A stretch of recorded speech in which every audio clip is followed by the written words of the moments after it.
We're going to talk about collaboration. And I don't know, many of us here who've probably gone through the MBA cycle would have already read a book which is very popular in MBA, the first year of MBA, which is written by Sunil Chopra and Peter Mandel. Okay? And that's about supply chain. It says nothing but simple green color book says Supply Chain Management by Sunil Chopra and Peter Mandel. One of the most interesting chapters there is titled as Strategic Fit. So if you go back and check your books, you'll find that there's a chapter called as Strategic Fit. At that point of time, when we started reading this several years back, you know, we, at least I could never appreciate what was written in strategic fitment. But today, as I think about what, you know, I would say those laureates actually wrote, I find it is most relevant in today's time. And when we talk about strategic fit, you know, in corporates, we are actually talking about the strategic fitment cross-sectorial and cross-departmental. Many organizations continue to face the challenge of, even today, the challenge of cross-departmental fitment. Strategic fitment is a much matured arrival in corporates, you know, where you are talking about external fitments between various stakeholders involved in the business, you know. And that's what this August panel of highly experienced people that we are sitting around here and are going to talk about. The very uniqueness of this panel is that we have 3 ladies and 2 men. I can assure you that even in normal life, it is the women at the house that help all this fitment to happen. Okay? They are the epitome, you know, and therefore I'm very, very sure that you will find a lot of humane angle to whatever they speak. I know they're going to speak about the professional business and how they have helped their business in creating this type of collaboration, but it couldn't come better, you know, from the women sitting on this table.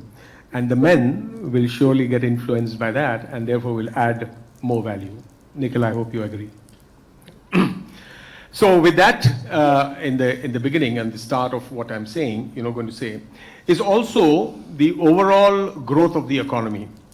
And as we try to get into that 10 trillion mark, I think 5 trillion has become a little too monotonous to speak about. And when we talk about the 10 trillion mark, somewhere by 2030, around that time, then nothing else is going to work apart from these new concepts of running our businesses. And collaboration across entities, internally first and then externally, is going to be one of the key drivers, you know, to the growth that we're talking about within your organizations and collectively as the economy of our great nation, India. So this is where, this is the background to the entire panel discussion. Okay, so I'll start with Nikhil. And, you know, this is the best time to test you out because it's raining outside and you come from Yokohama tires, the tires that don't tire and don't slip, you know, during rains and the bad roads that we have, you know, so I'm sure you'll be the best guy to talk about, you know, this strategic fitment or collaboration. Fine. How do you, my question to you is that, you know, how can companies in different sectors collaborate basically to improve efficiency? And everyone is talking of efficiency today, whether we're talking of interpersonal efficiencies, we're talking about process efficiencies, production efficiencies, and the whole plethora of efficiencies that each one of us is trying to address in our own respective businesses. Find that efficiency is a big key driver. Efficiency is what's going to change, you know, from salt to pepper, and efficiency is what's going to finally drive human beings as well. So, in your opinion, cross-sectorial collaboration for improvement of efficiency in the supply chain, can you share some success stories? Sure. So this is a very pertinent topic that today we are all about to share our thoughts. So if you look at this topic, so this is like a lacuna in the whole world spread across the industries. When we are benchmarking ourselves, we are benchmarking within our competition, within the industry. In the last decade or so, we have started looking at benchmarking across industries. But when it comes to collaboration today what is happening is only on need basis. So if a pharma company has to do some AI collaboration, so they will go to a tech company.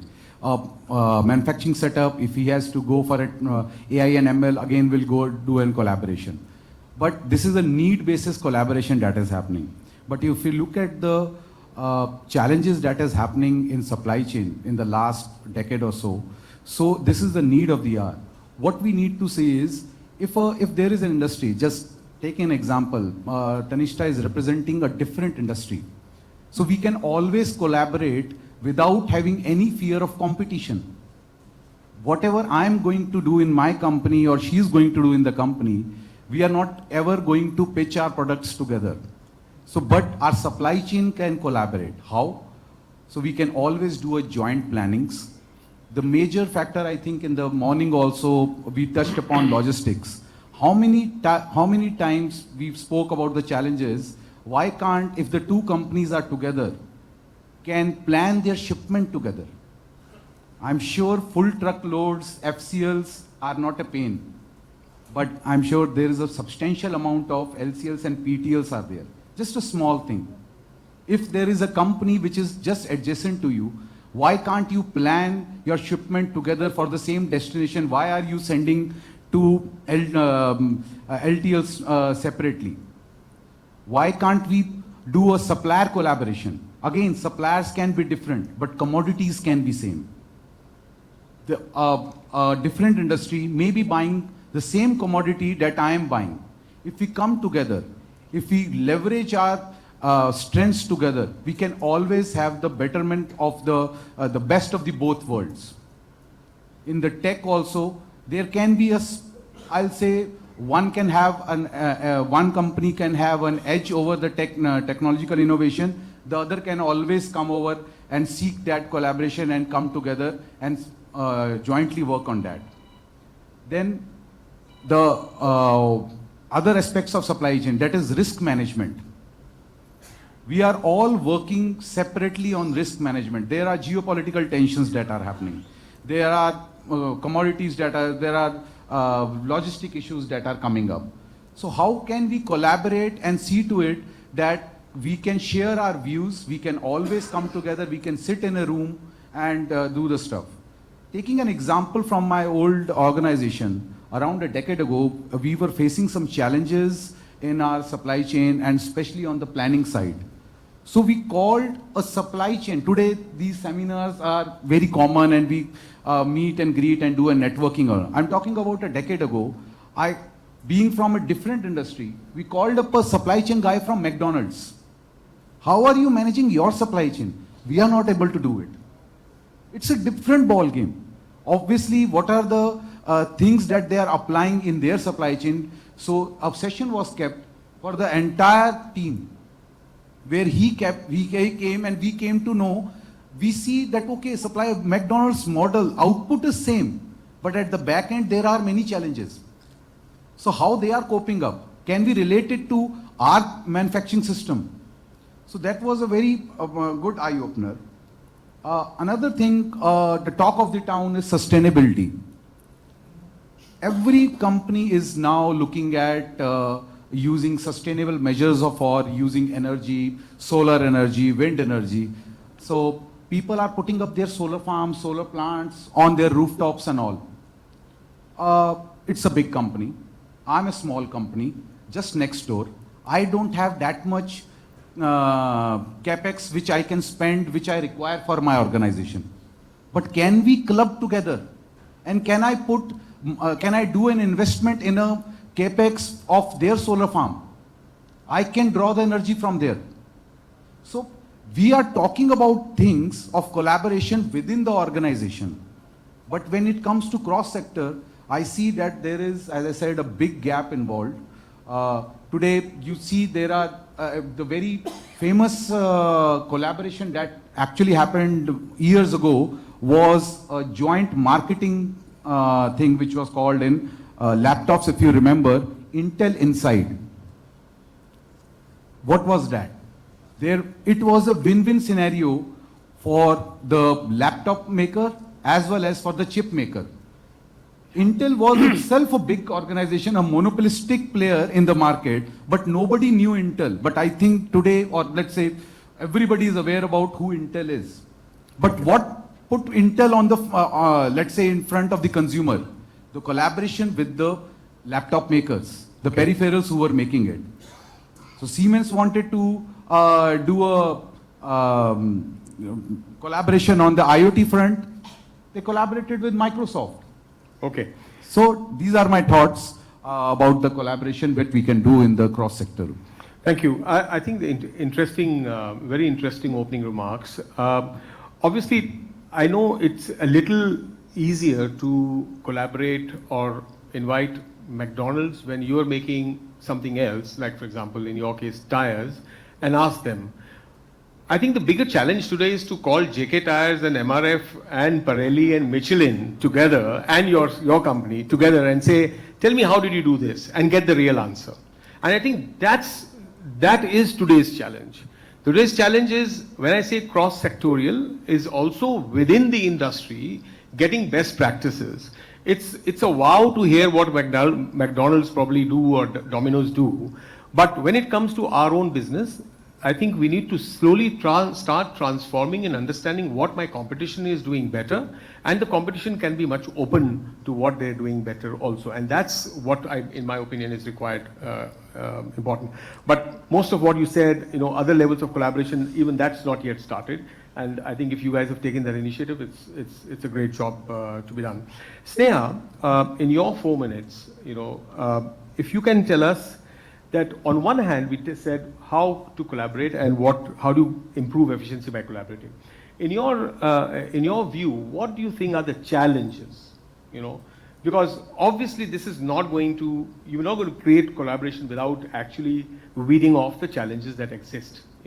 And there are temperamental challenges, there are ego, you are bigger, I am smaller type of egos that operate in corporates. There is challenge of safety and security. How much do I tell? How much do I not tell? Where should we have that meeting? Should it be in my office or should it be in a neutral place? So there are a lot of challenges which are interpersonal, which are intercorporate, legal issues, etc. that can come up when it comes to planning, collaboration, cross-sectorial, or within this sector, cross-company. Fine. Can you please highlight to the audience out here that, what are those challenges that corporates face today before they start taking initiative, or when they start thinking of taking initiatives towards that? Please. Sure. So in my view, the biggest challenge that everybody faces is the culture. And I think we all know the saying, culture eats strategy for breakfast. So it's very important to understand in each organization, how is it that they are looking in terms of the relationship externally? So let's take an example. If we are speaking of supply chain collaboration between different sectors, I could be a part of an organization which considers suppliers not necessarily as suppliers but partners, wherein we invest in terms of innovation and how do we solve problems together, and we have a two-way street in terms of discussion. But it could be that somebody else treats supplier purely from supplier perspective, and they are more interested in cost saving, solving the day-to-day BAU issues, etc. So culturally, if you are not aligned to the end goal commonly, I think that is one of the biggest challenges anybody can face. The second challenge in my view is the organizations working in silos. And this may not necessarily mean respective organizations working in silos. It also means internally, each of the organization, their departments, their functions also work in silos. And that is very commonly reflected by the different systems that each function is working on. I am yet to come across any organization which can say that all my functions are only on one system and it's all integrated, right? At least coming from manufacturing and telecom background and working in different large organizations.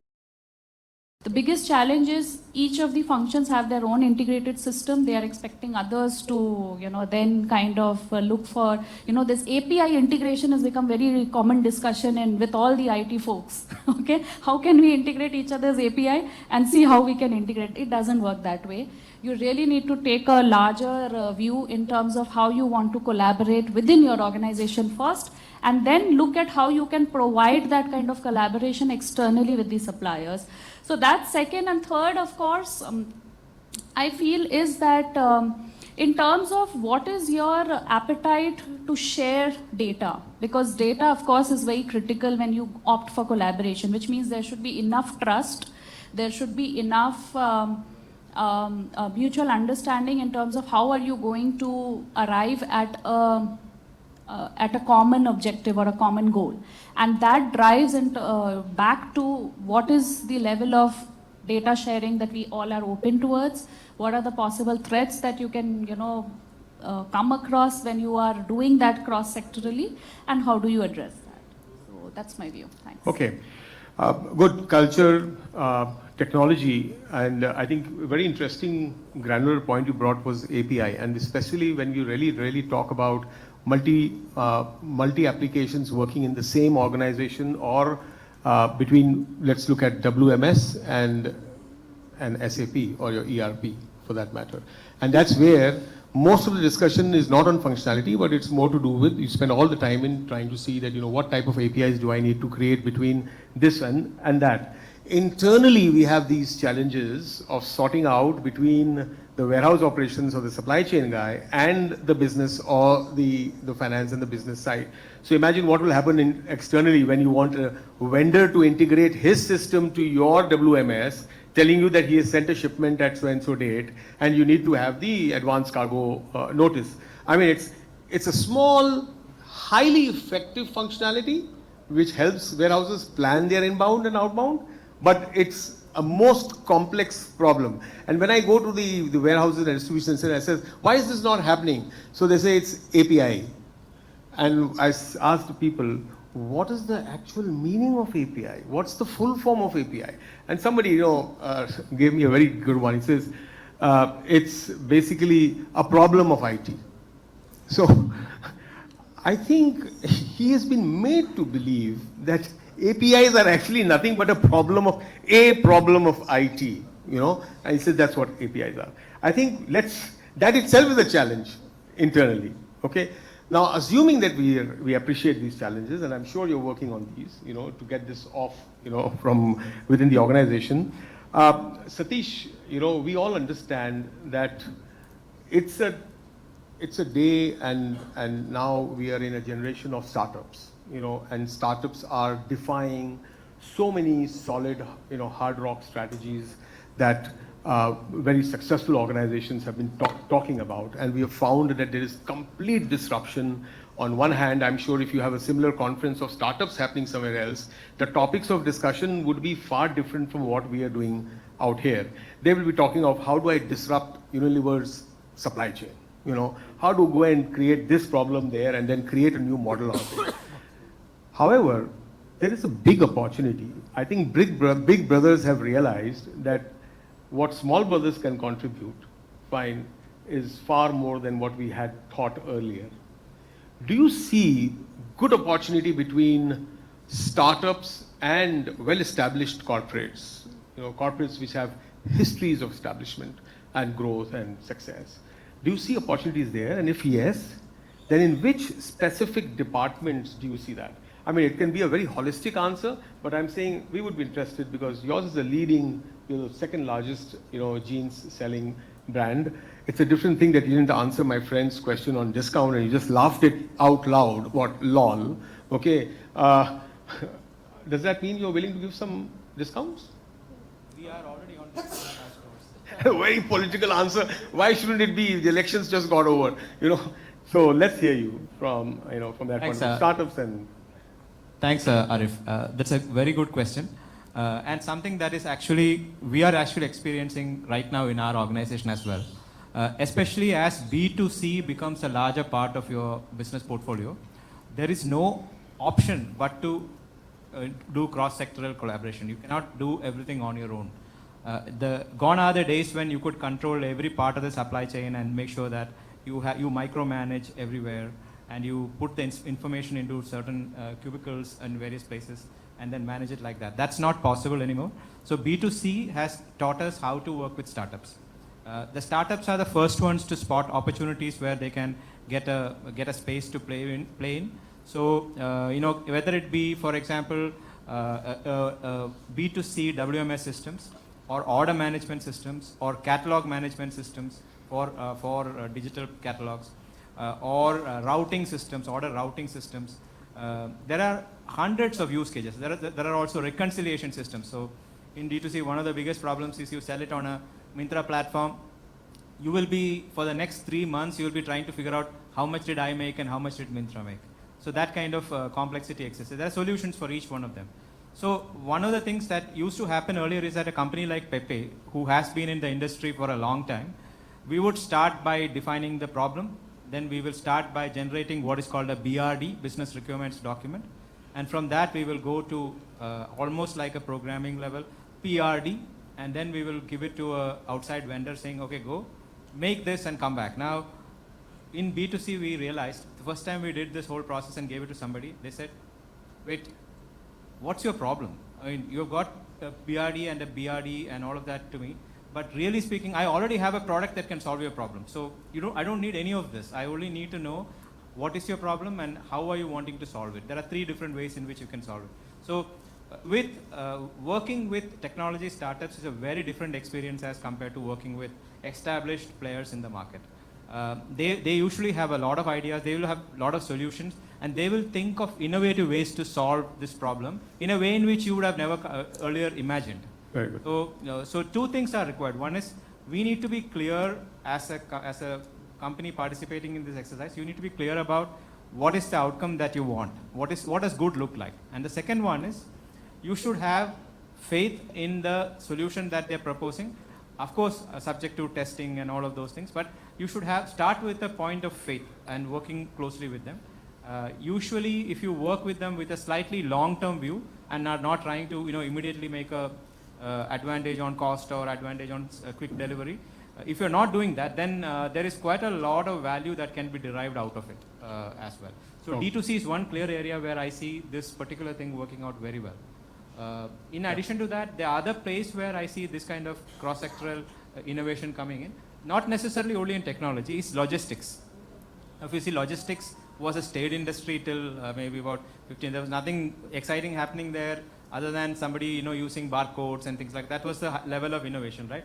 But in the last about 10 years, logistics has gone through a complete transformation from all the mechanical sortation systems, the electronic, the IT technology back-end activities that are being performed today. Today is in a completely different, it's more of a technology company that also does logistics. Many of the big companies now have migrated to that level. There are also logistics aggregators who certainly don't do logistics on their own, but they aggregate services from 15, 20 logistics providers, and for each customer gives us customized experience of depending on what their SLAs are, depending on what their business needs are, what their customers want. And they even give you a rating on how well your current business process is addressing the challenges that your customers are facing. So okay. That's another place where I see there is this aggregation, cross-sectoral aggregation that's happening, and problem solving happening without really the bigger companies having to go down and write a PRD and a BRD. Okay, good points. I think. Can I come back to Nikhil? I mean, in your view, on the same point between startups and established businesses, where do you really see benefits of collaboration taking place? So, first of all, I just like to actually build upon what Satish also mentioned. So, we have to actually identify the complementary skills. What are the strengths of a startup and an established organization? Startups, as we know, have far more agile than an established organization, which over the years have slowed down in their decision making, in their task execution and all. It's not that they are slow, but I would just like to state that not so much agile as compared to startups. But what startup lack is experience. The experience of an established organization. So can we actually complement those skills? Where we can actually collaborate, can an established organization embrace the risk-taking appetite of a startup? When a startup, as the name suggests, it has nothing to lose attitude. But an established organization will always think twice, thrice, there's a plan A, B, C, and contingency plans. I'm not saying that startups are, but they are far much agile in that. So if both of the organization, type of organizations can come together and start harnessing each other's strengths, they can run a pilot project. They can always see a proof of concept and see that, okay, these are your strengths, these are my strengths. But most importantly, before we actually dwell into this, like Satish was also mentioning regarding the logistics startup, what the most important thing is, you need a support from the leadership. Leadership, at startup, it is always the founder and all, the decision making is like this. But when it comes to organization, we have a bureaucracy, whether we like it or not. So whether the support is coming or it is only at the or a department level that we are talking about, is the trust is getting established. So where startup can actually benefit from this is, the established organization will always have a better execution of risk taking. They are very good averse in contract management, which because of lack of experience at the startups, they do not have all these things. So in my view, what they need to do is they should run a pilot whenever any startups want to come together. And it is actually win-win scenario for a large organization as well as a startup also. They can come, do a proof of concept. If it works well, then you take it forward. Okay, fine. Good. I think, these are real issues in organizations. You know, when they talk to smaller, more agile companies, I like the point you mentioned in terms of the bureaucracy and the time that it takes in larger organizations to take decisions versus startup organizations to, I think startup organizations are willing to take those extra steps. Tannistha, you know, are they willing to take these extra steps because they are more vulnerable, or they are still small and that's a part of their growth strategy? Or do you think that they feel actually otherwise and they think very differently and greater value in this collaboration? From a startup between the right? startup and the enterprise.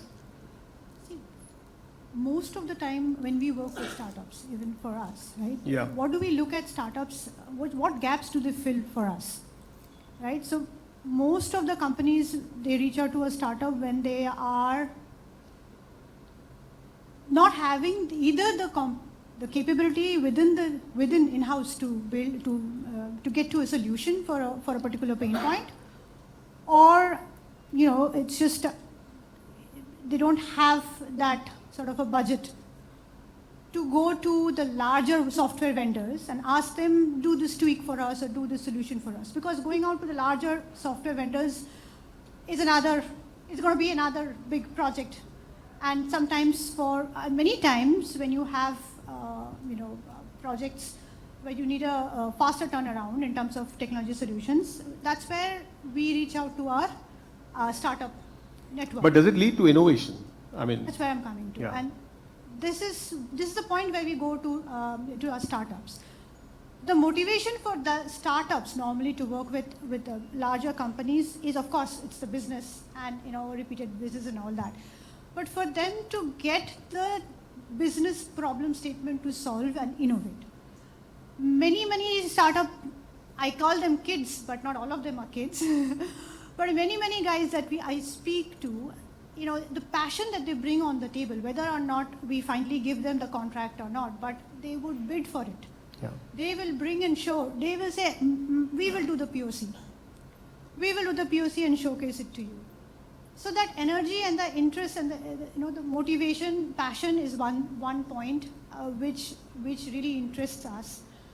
And the cases, the exposure that the startup get because of the scale that we provide for an MNC, let's say Nestle, Unilever, or even Kimberly-Clark, the scale is what they would also aspire for, because that builds their case. So I think symbiotic relationship between startups and big organizations to work with. Innovation, I think Satish and others mentioned. Of course, that's a major reason.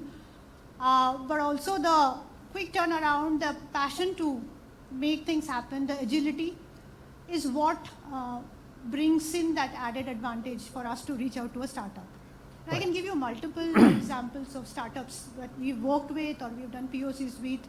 I keep forgetting the name of the company, but they have a drone-based cycle counting or inventory counting. Yeah.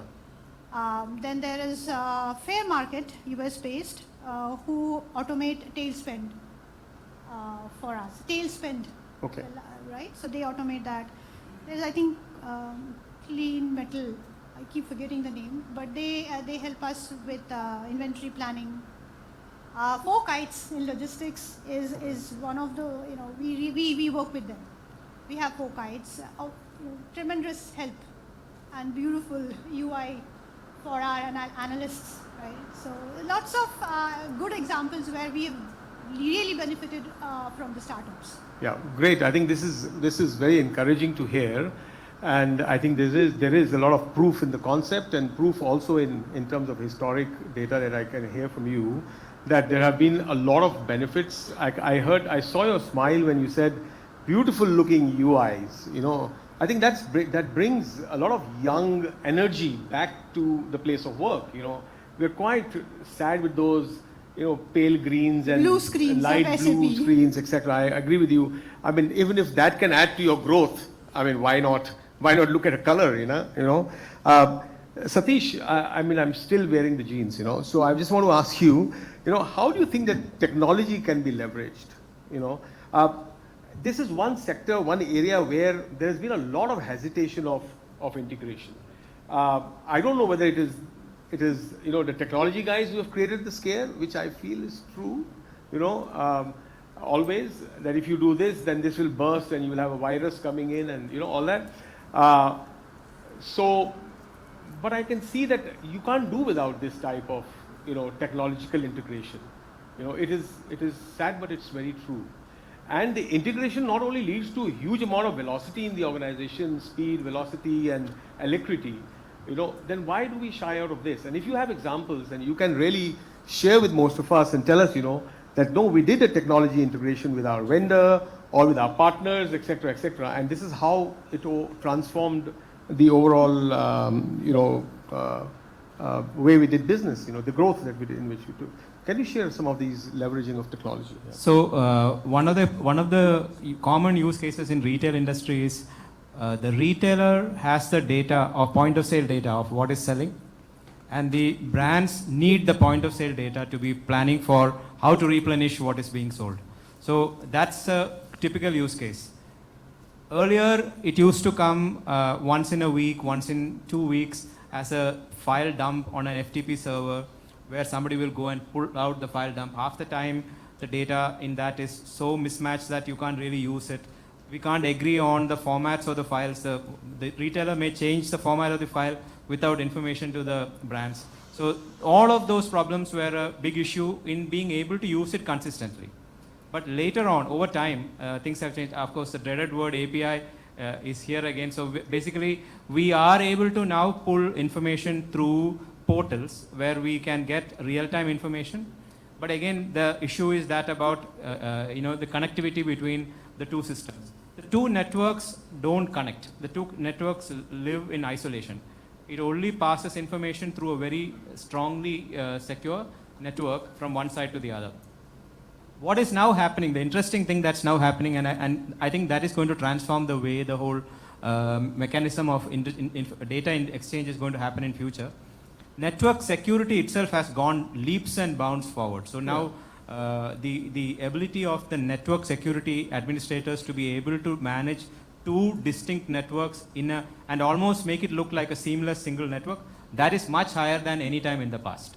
So with that, some of that earlier sensitivities around what if I connect to somebody else and then some malware comes through that network and joins into my network, that fear is misplaced at this point of time because there are solutions to that. Yeah. The second thing that has really changed, that is cloud computing.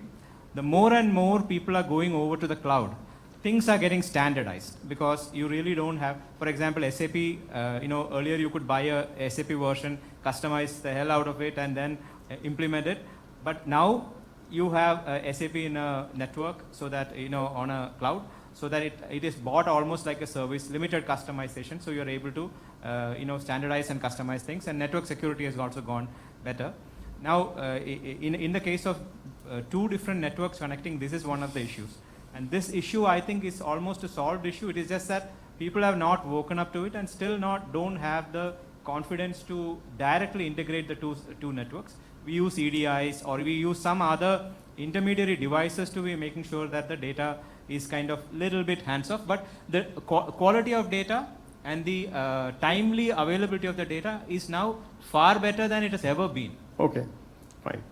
I think that's very interesting, and the fact is that you've addressed the API aspect. You're now receiving data, sending data. Information is now transferring between different organizations. Tannistha, I just want to come back on this point of data sharing, for effective decision making. Now we've been talking about the transaction side of the business, how do we connect, etc., etc. I'm sure all these transactions finally lead to certain accumulation of data which becomes very useful for decision making, fine, at the managerial level. And I'm sure at your departmental heads or CXO levels, it's finally that's what you're looking at in terms of decision making, fine. So how can supply chain partners share data and information fearlessly? The question here is, to collaborate, then they need not be fair. You don't need to be, fearful. So you need to be fearless, okay, in that case. So how do you think that, sharing data and information fearlessly will become more effective and it will improve the decision-making power? And can you please again cite some examples, very interesting examples last time you mentioned, yeah. Look, I have a different take on this question. Oh. It's not IT that will enable you to share data. Physically, yes, data will pass from company A to company B. I do share, Kimberly-Clark will share data to my vendors, to my suppliers, right? We do that. But what data? Why would I share this data? This is not IT. This is not IT. This is really a strategic decision to be done by the management. One example. I'm not going to give an example of a technology per se, because as Satish said, there are numerous ways we can secure the data, right? So there's network security has gone up very well.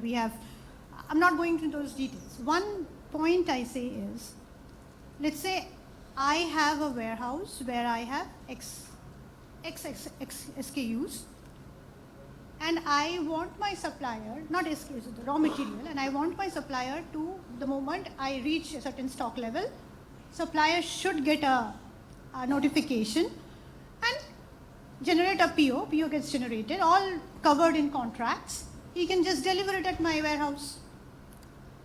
But will I allow that amount of information flowing from my warehouse or my company data going into my vendor? Would I allow that to happen? So how much data I want to share with my vendors or my other partners is more of a strategic decision that the management will level. If you want to see very fancy analytics, we'll put it there. You want advanced technologies, AI, ML, whatever you want, we'll put nice looking charts. But what is the KPI that you want to measure? What would be the formula? What data points you need? That you have to tell us. We have the data storage, and enough and more data we can gather from within the company, from outside, external sources. But how do you want to use it? I think this is a very frank submission. I mean, if you all understand what she said, it's not IT. It's not the fact that the IT doesn't want the collaboration to take place between a vendor or a supplier and the company. It's actually the management decision. So I think more so from a management perspective, from the C position perspective, if you really look at it, that's where the hindrance probably needs to be addressed. It's the mindset. We use the word mindset in the beginning of the session. Fine, it's about the change management within ourselves at the senior levels, they're willing to share it. They have the technology to secure it. They have the technology to make sure that you don't have hackers coming in. They have the technology to ensure that you are well guarded, armored all around. Fine. You need to bite the bullet. So I think that's a very interesting perspective. Yeah, Nikhil. Just 30 seconds on my thoughts about what our fellow panelists say. Hearing their thoughts, it just take me down memory lane around 2 decades ago. I don't know whether it was a very simplistic solution. Today, I think the problem is every company has their own system. And we want systems to talk. Yeah. So I'm talking about 2 decades ago when I was in Honda. My suppliers, I don't know whether they had systems or not.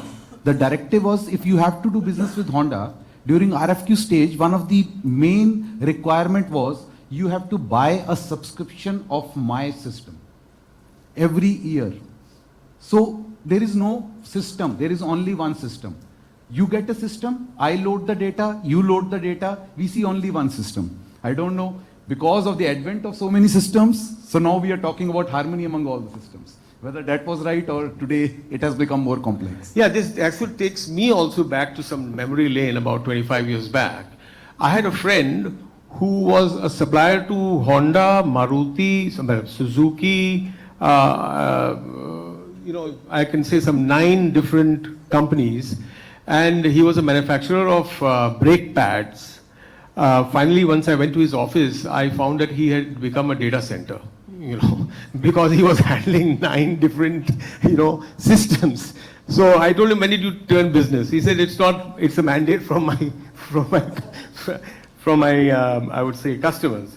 Well, that's on a lighter side, but it's a fact. That's one way of pushing stuff. But now it's all a matter of being brotherly, to each other rather than putting mandates through, Sneha, okay, let's come to you, on this data share part. I would like you to share your insights on what's been your experience. How do you think it's really helped your organization, when it comes to data share? And have you really seen benefits coming out of that collaboration? So the way we look at data is, it's a currency that we have earned over years, at least from the industry that I'm coming with. Like we are sitting on almost every company's data today as we speak, right? Now, the moment you start speaking about, and it's all, tied together. You want to have collaboration across sectors or suppliers, then, there's a level of data sharing and all of it. So I know many people don't like this term, but usually it is important at this stage to look at what is the return on investment that you will get when you are actually looking at sharing a data, and what is the outcome that you are trying to achieve. So let's say, if I'm looking at, and we all experience this, fortunately, the organization that I represent, we were positively impacted during pandemic. We realized the importance of actually having, mutually having access to data both from supplier side and from our side, because the forecast in terms of demand were going haywire. Yeah. And we had no idea about supply side, right? Because of the chip shortage and, geopolitical issues, and then, lots of ports and flights not being operational, etc. So that's when we realized that, up to the N-1, N-2, up to the last level, the more transparency you have in terms of, where is a particular shipment of mine and, when is it coming, we realized the benefit of it, right? And that's how we went back and realized that if you need to have a resilient supply chain, if you need to actually have a competitive edge in the market, offer something different to your competition, then this is important, right? So the return on investment actually was multifold. So of course that then drives you to a decision-making point in terms of what's the data you want to share.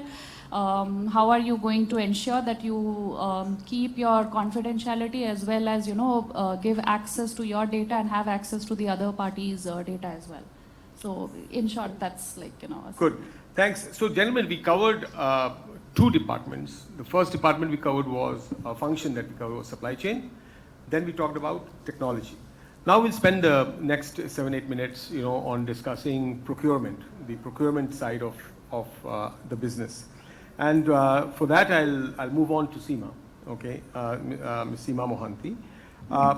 So here we are saying that, we're saying that we're integrating suppliers, vendors, fine, and that's exactly where your role, starts emerging, in terms of the collaboration per se.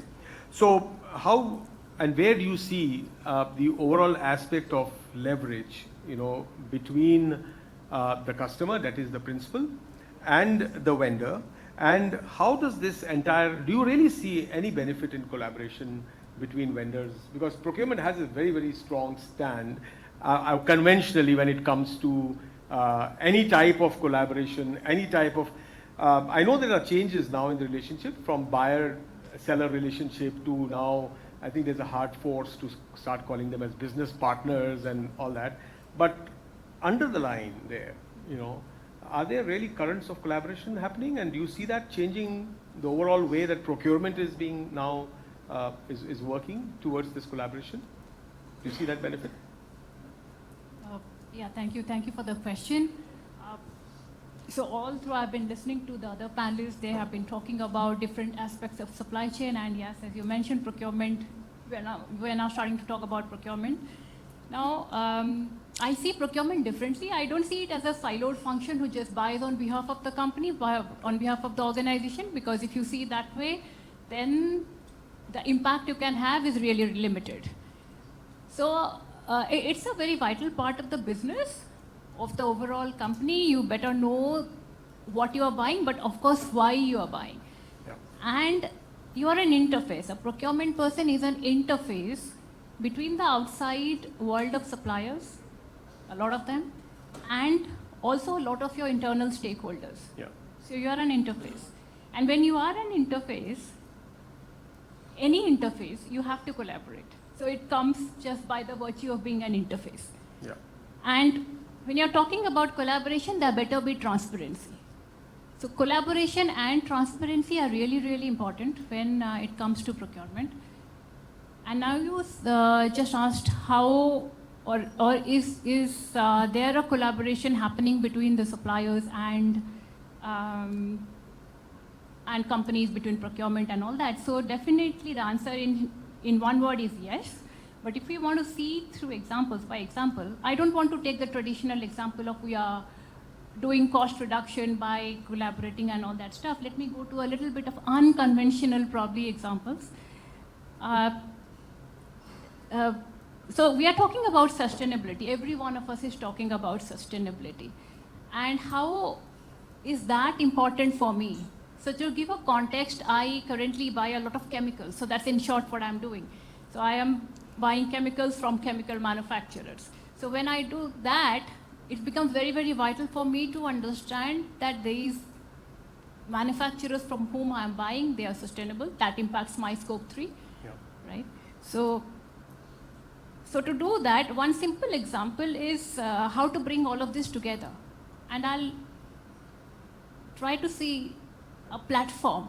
Now, I'll give an example of a platform. Let's say Together for Sustainability. So those who come from the chemical background would understand what I'm talking about. TFS, Together for Sustainability, is a platform. It's a member-driven organization or a member-driven platform of chemical companies who have come together. And the objective is to improve sustainability of their own operations as well as the operations of their own suppliers.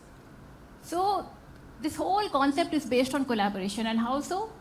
If I am a member company of the TFS, I can request my supplier to go for an audit or an assessment, a sustainability audit or an assessment, and the results of these are shared in that platform, which is among all the member companies. So I'm not only collaborating with my supplier, but the supplier is also getting an access to other members of my platform.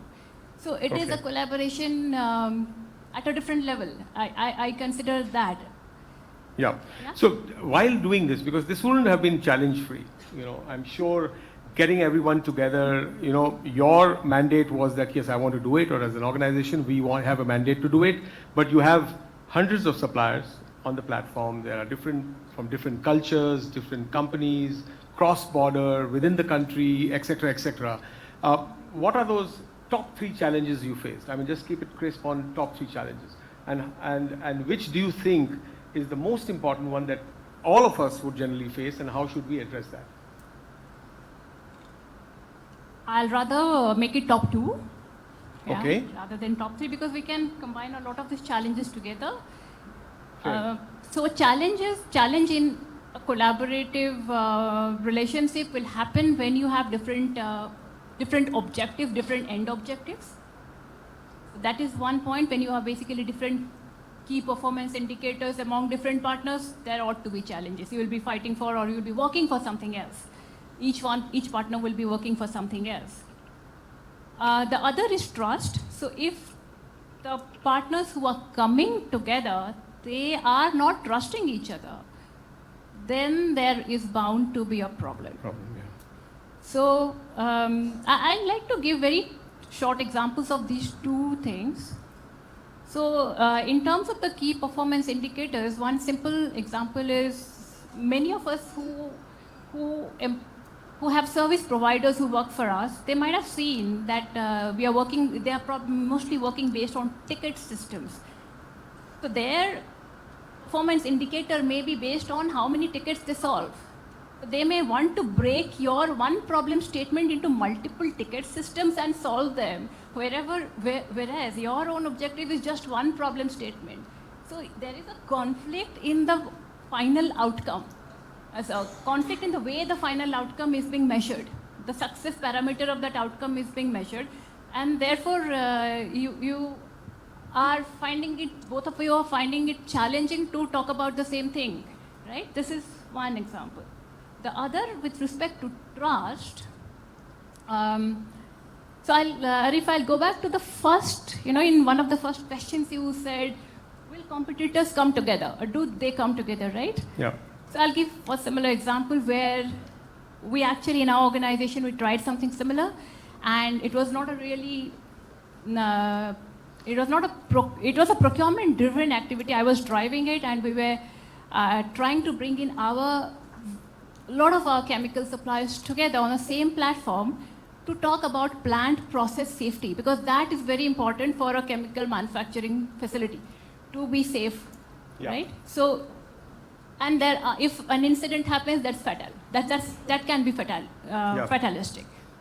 So we wanted to bring all the suppliers together, and that itself, the whole concept itself, was questionable in the first place, because many of the competitors among themselves, many of them are competitors to us. So to just the whole thing of bringing them together itself required that we trust them.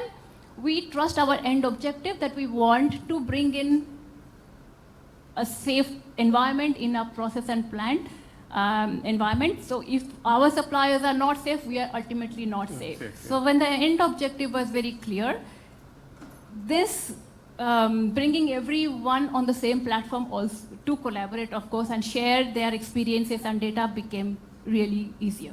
Okay. Great. Seema, I think these are very, very vital insights, like everyone else has shared. Now we are completely towards the fag end of the session. Let me ask Nikhil, Puri, that what has actually come out here is that I think departments are pretty much okay to collaborate. Departmental heads, general managers, and the people who are the chief of the departments are still having that soft patch to understand that they need to collaborate, because they are finally answerable for the functions of their own departments. What also came out, was that I think it's the top management, people up there, the corner office needs to really look at collaboration as one of the most important, methods to grow the businesses. So my question to Nikhil would be, what role do you, in terms of your understanding, what role does the leadership, play in collaboration? And if you can share one or two insights on how should leadership look at this aspect of collaboration and throw away the myth that collaboration will detriment my speed, my growth, etc., etc. So on behalf of leaders, what would you? So as we all discussed and regarding the importance, and we also acknowledge that there is a gap of cross-sector collaboration. So the role of leadership becomes most important. Because if something has not been done in your organization, then it is the role of the leader to drive it. So the first thing that the leader has to do is to actually create a culture of collaboration. It cannot mere be just a problem statement and say, let's do a cross-sector collaboration within a competition, across the competition. No, he has to drive that collaboration culture. Because culture, as we all know, is always top-driven. You cannot say that, okay, you have to behave properly, you have to gel properly with them, you have to talk this. You have to empower your team. Because then you are again creating the bureaucracy in the system. My team member cannot always come back to me, can I share this? Can I not share this? Or can I sit over there? Can I sit over there? So you are empowering the team. You have to be the flag bearer of the change management. You have to actually drive the change management. This is not going to be an easy task or easy road. So the role of the leader becomes is that he has to actually talk within the team, across the organization, the need of this, the importance of this, what are we going to gain out of it, and then start executing them.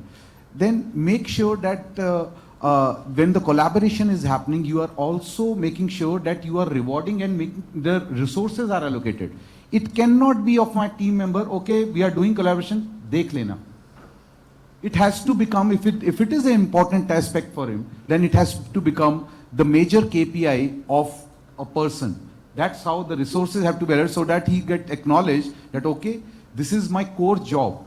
So the role of the leader in nutshell would be to make sure that he drives a strategic direction. Whenever the team is getting derailed, he has to bring them on track. He has to ensure that the culture is being set, that how it has to be established. And finally, the outcomes are getting rewarded also. Great. So, gentlemen, taking all the words from the panelists out here who have added immense value on this very subject, I have scribbled down some notes, and this will just take about 35-40 seconds for me to read out what our panelists have said in terms of summary. So, cross-sectorial collaboration, by harnessing cross-sectorial collaborations, organizations can tap into the collective wisdom, resources, and expertise of multiple sectors to drive growth, to drive innovation and positive social impact. Collaborating across sectors can lead to more sustainable and inclusive solutions that benefit all stakeholders that are involved in the business. With this closing remark, I thank you all very much for your attention, and I'm sure you would have appreciated the humor. It is a subject which is new, a little dry, but we thought that we'll create some humor with you. We have time only for one question that you may kindly ask. So we have 3 people here. With the honor to the age, I would like to ask Professor Amal to kindly ask his question. Thank you. It has been a very interesting session post-lunch. I wish that you could share your experience in terms of suppliers are considered as business partners. And what is your experience in the area of VMI, vendor managed inventory, as also supplier rating and supplier consolidation? Some experience you can express to us. VMI and supplier consolidation. Any one of you? Just, pull the mic. So we actually did a lot of work with VMI. The major benefit, first we have to talk about what is the benefit for the supplier, because you are asking somebody to keep an inventory on your behalf. So when somebody is keeping an inventory, the benefit is that I am always going to buy from him. So the business is secured.